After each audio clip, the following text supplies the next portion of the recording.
Happy Sunday. Good morning from the Closet Quilter. Come into my closet. Today, I'd like to talk to you about ergonomic quilting. Ergonomics.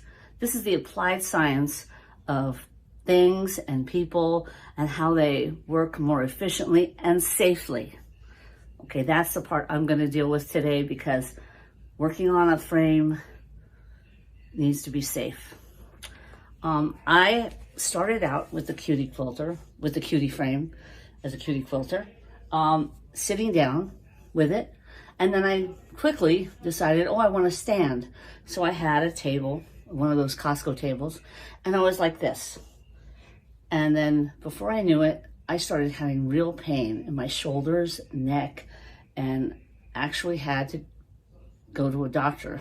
I got an MRI and I have ruptured discs in my neck, back, shoulders, all the way down because I had this lower back before. So I'm a mess. So I quickly went online and looked up Quilting Ergonomics and Jamie Wallen of Quilter's Apothecary.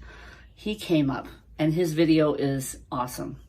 I'm just going to give you my quick top tips that I have. As you can see, first off, my frame, see how high it is? It's chest height. There's a reason for that. As you can see, when I'm quilting, my head is up. I can see what I'm doing and I don't have to put my chin down.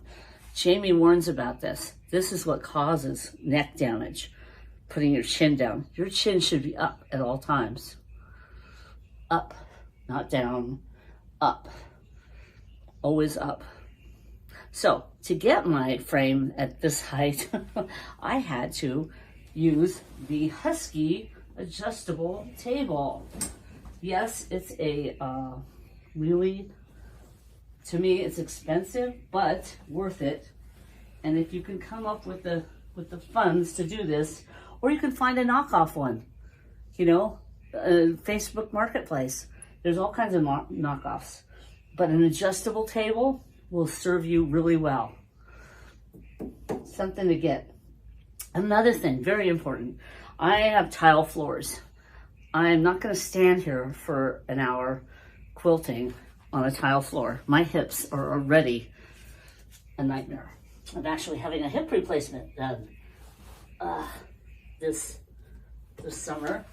So I use a Costco kitchen mat. It's foam. A foam kitchen mat will serve you really well. You can get them really cheap. Different places. That's helpful.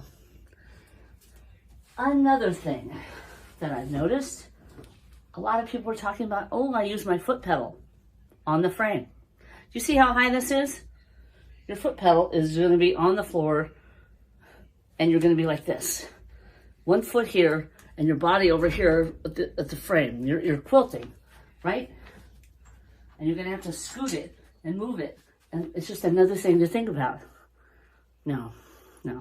If you can, if your machine is compatible, and if you can, the speed controller is very inexpensive and worth its weight in gold. You put it on the handles. If you can afford more, you can get a stitch regulator for your machine. There's two kinds. There's the regular stitch regulator that they sell, and then there's the Elite. That is worth it.